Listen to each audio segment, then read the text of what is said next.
अल्लाह ही अल्लाह किया करो, दुख न किसी को दिया करो। जो दुनिया का मालिक है, नाम उसी का लिया करो।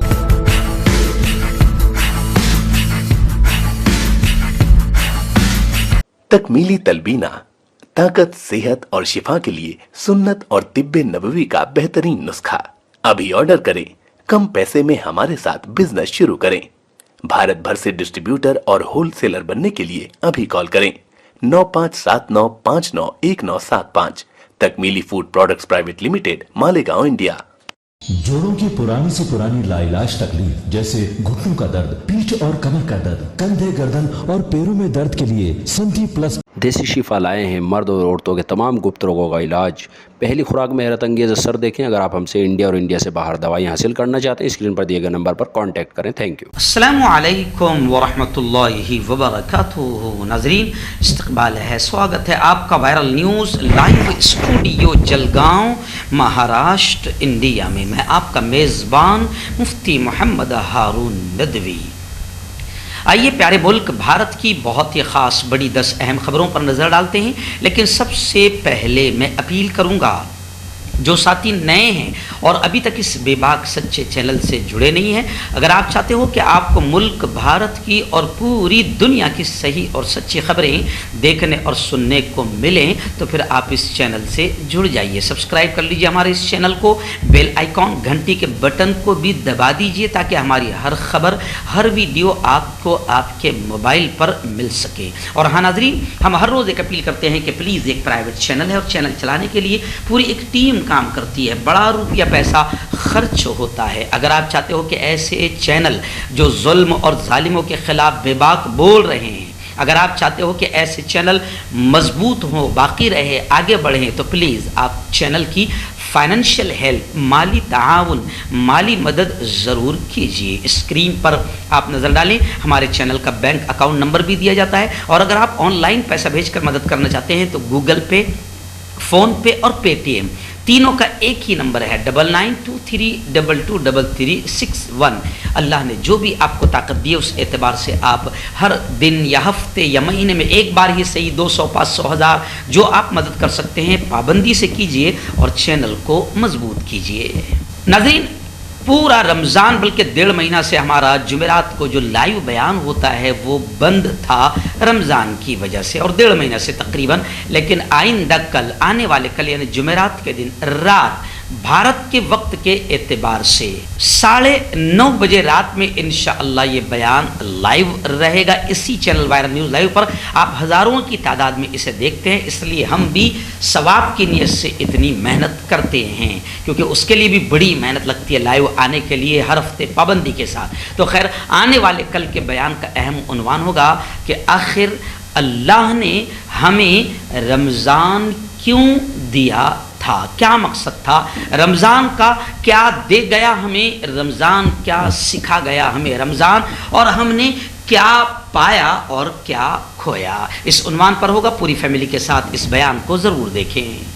आइए नाज़रीन, पहली बड़ी खबर इस वक्त रियासत मध्य प्रदेश के खरगोन से हमारे रिपोर्टर हाफिज़ शुएब साहब ने भेजी है। मैं आपको बता दूं, आप जानते हैं कि रामनवमी के मौके पर भगवा आतंकियों ने आतंकवाद का बड़ा नंगा नाच खरगोन में खेला था और मुसलमानों की दुकान, उनकी फैक्ट्रियाँ, उनके मकानों, यहाँ तक कि मस्जिद के साथ साथ दरिंदों ने कब्रस्तान को भी नहीं छोड़ा, कब्रों में भी आग लगाई थी। खैर, ये तो भगवा आतंक था, लेकिन उससे ज़्यादा खतरनाक जुल्म, तशद्दुद, हिंसा और आतंक जो मचाया है, वहाँ के लोगों का कहना है कि वो पुलिस वालों ने वहाँ पर बहुत आतंक मचाया। अभी 2 दिन पहले भी मैंने आपको बताया कि बाकायदा सुप्रीम कोर्ट, हाई कोर्ट ने यह कहा है कि हर जगह के फसादात में, जैसे जहांगीरपुरी को लेकर यह कहा है कि पुलिस के किरदार और रोल की भी जांच होनी चाहिए, क्योंकि पुलिस की जुल्म की वीडियो भी काफ़ी वायरल हो रही है कि पुलिस कहीं ना कहीं भगवा आतंकियों का साथ देते हुए या कम अज़ कम खामोश तमाशाई बने हुए नजर आ रही है।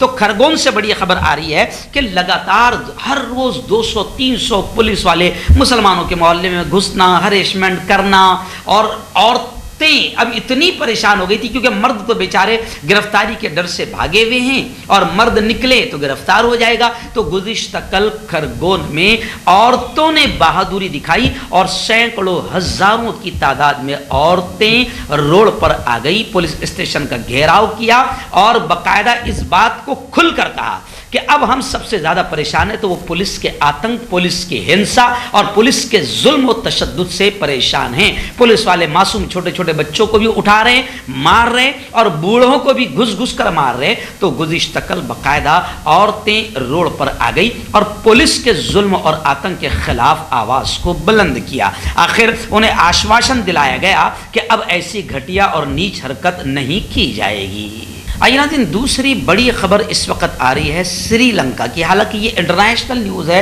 मैं इंटरनेशनल न्यूज़ में भी इसे बयान करूंगा, लेकिन हमारे लिए भी बहुत सबक है इस न्यूज़ में, इसलिए मैं इसे यूँ समझिए कि नेशनल न्यूज़ में भी बयान कर रहा हूँ। जी हाँ, श्रीलंका के हालात गुज़िश्ता कल सब ने देख लिया, किस तरीके से पब्लिक रोड पर आ गई और पीएम के मकान को भी नहीं छोड़ा। आखिर पीएम को झोला उठाकर वहां से भागना पड़ा। तो खैर वहां पर आंदोलनकारियों ने वहां के पीएम, प्रधानमंत्री, वजीर आजम राजापक्षे खानदान के पूरे घर जला दिए, कई लोगों को मार दिया और बाकायदा मैं आपको बताऊं कि मेंबर पार्लियामेंट के साथ साथ बाकायदा कई लोगों के हलाक होने की और सैकड़ों हजारों लोगों के जख्मी होने की खबरें वहां से आ रही है। अच्छा, ये सब क्यों हुआ श्रीलंका में? इसमें हमारे भारत के लिए भी बहुत बड़ा सबक है, क्योंकि वहां पर भी अंधभक्तों और गोबर भक्तों का टोला ऐसा था जो कहता था कि हमारे पीएम जो भी करें 300 रुपए लीटर क्यों ना पेट्रोल दें, हम लेने को तैयार है,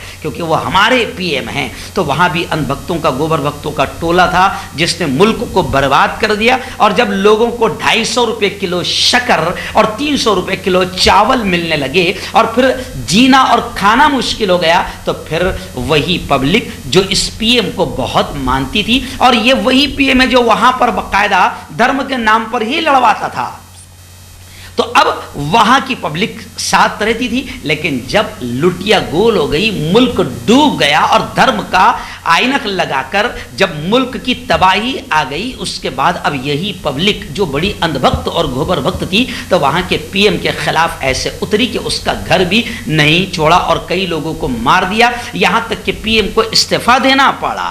और श्रीलंका की पब्लिक का भी यह कहना है कि तेरे भाई और तेरे पूरे खानदान को इस्तीफा देना पड़ेगा। तो खैर श्रीलंका के बड़े बुरे हालात है, और ये हालात इसलिए आए कि वहां पर इतनी महंगाई बढ़ गई थी कि लोग खाने को मजबूर हो गए थे। तो वहां का हाल ऐसे ही हुआ।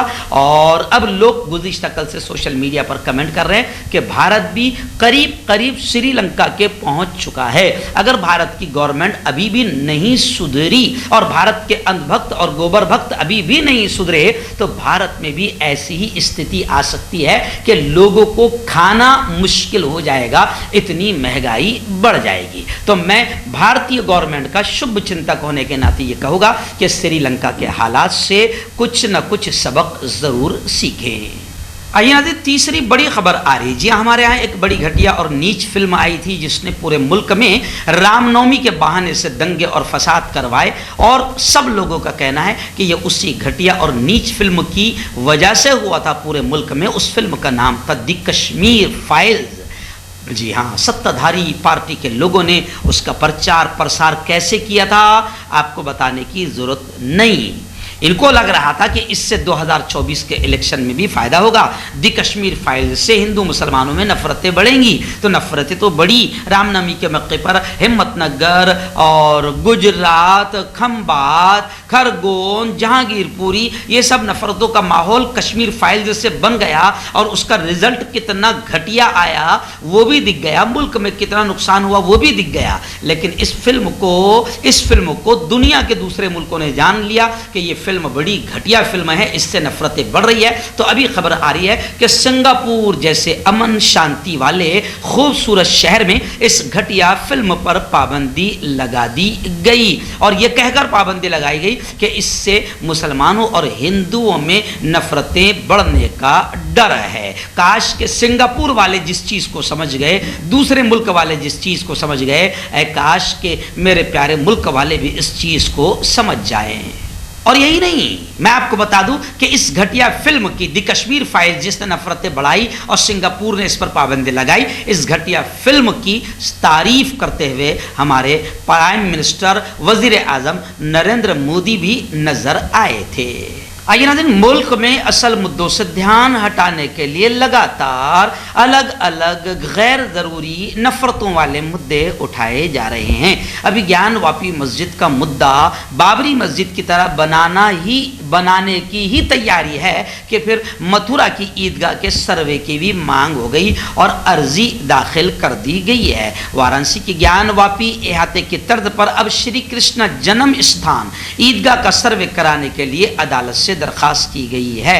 ठाकुर केशवदोजी और ईदगाह मामले में मुकदमा दायर करने वाले वकील महेंद्र प्रताप सिंह ने इस सिलसिले में एक दरखास्त दायर की है। यानी ज्ञान वापी के तर्ज पर अब मथुरा ईदगाह के भी सर्वे की मांग के लिए अर्जी दायर कर दी गई है। यानी मुल्क में मंदिर और मस्जिद के अलावा अब कोई मुद्दा ही नहीं बचा है और असल मुद्दों से ध्यान हटाने के लिए सबसे बेहतरीन मुद्दा यही है, ताकि ऐसे ही बस इधर ध्यान लगा रहे और महंगाई से ध्यान हटा रहे।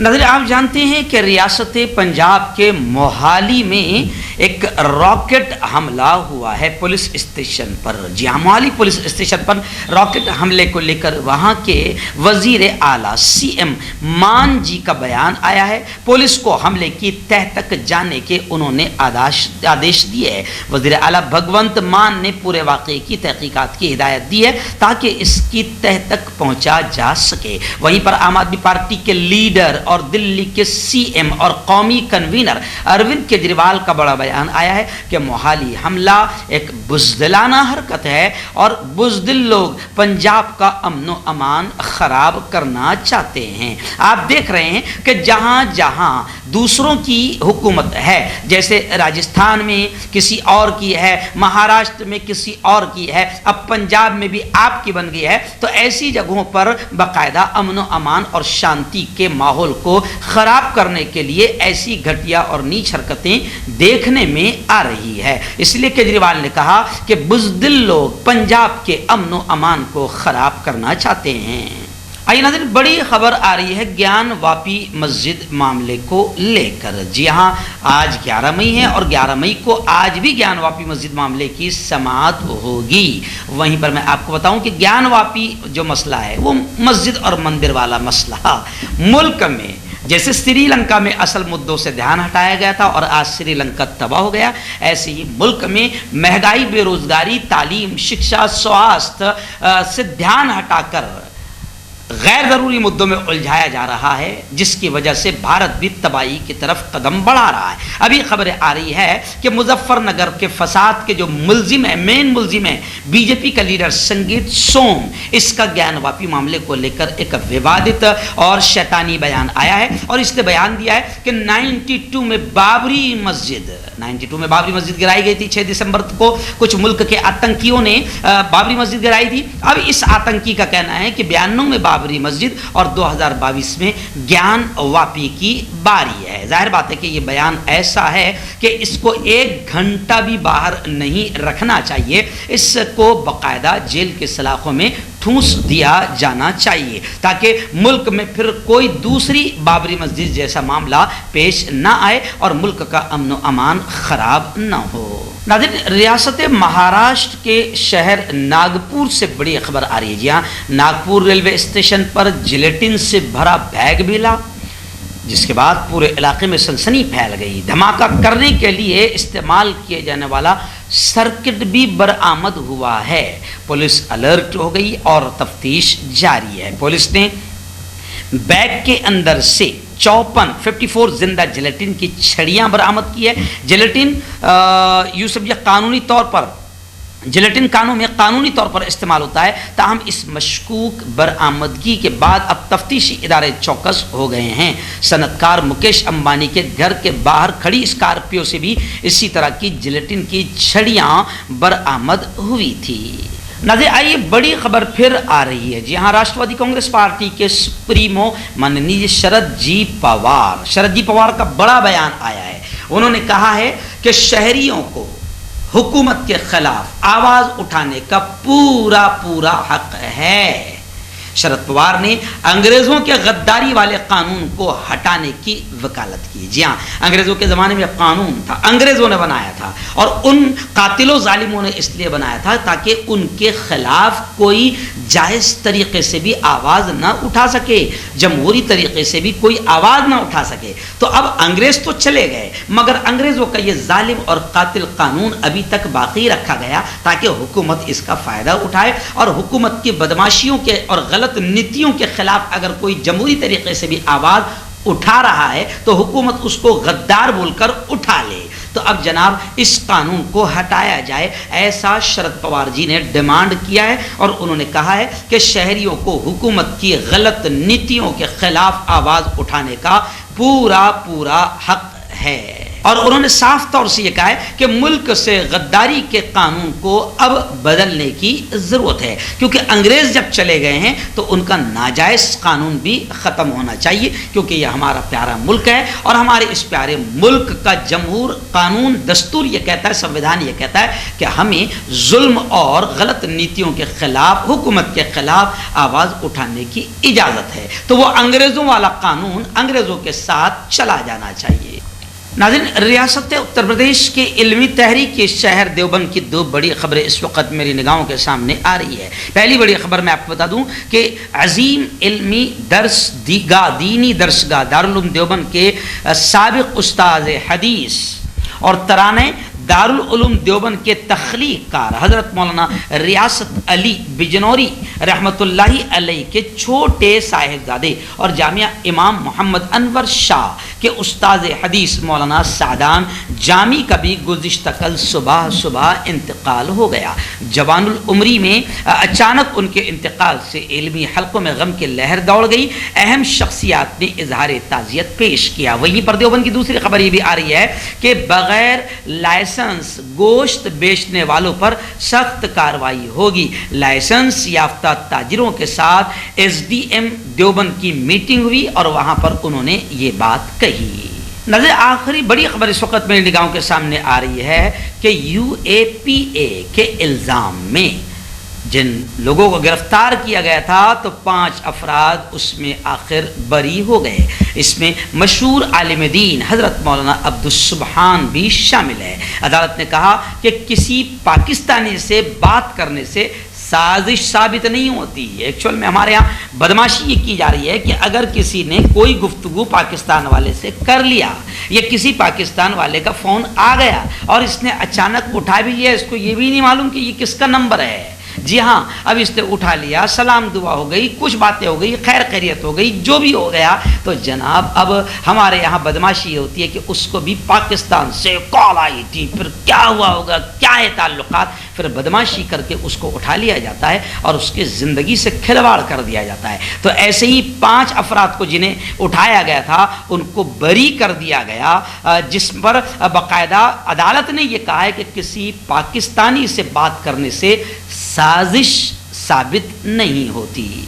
जी हाँ, जिन लोगों को गिरफ्तार किया गया था और अब बरी कर दिया गया उनमें मैं आपको बताऊं कि मोहम्मद शाहिद, मोहम्मद राशिद, इसाबुद्दीन, मौलाना अब्दुस्सुबहान और अरशद खान को बरी कर दिया गया, जिन पर सेक्शन 120B और इंडियन पैनल कोड और यूएपी एक्ट सेक्शन 18B 1820 आयद किया गया था। अपने फैसले में अदालत ने साफ तौर से कह दिया कि आपस में बातचीत करने या पाकिस्तानी नंबर से बात करने के लिए इस्तेमाल होने वाले मोबाइल फ़ोन्स और सिम कार्ड्स की महज मिल जाने से किसी के साजिश के साबित होने का सबूत नहीं होता।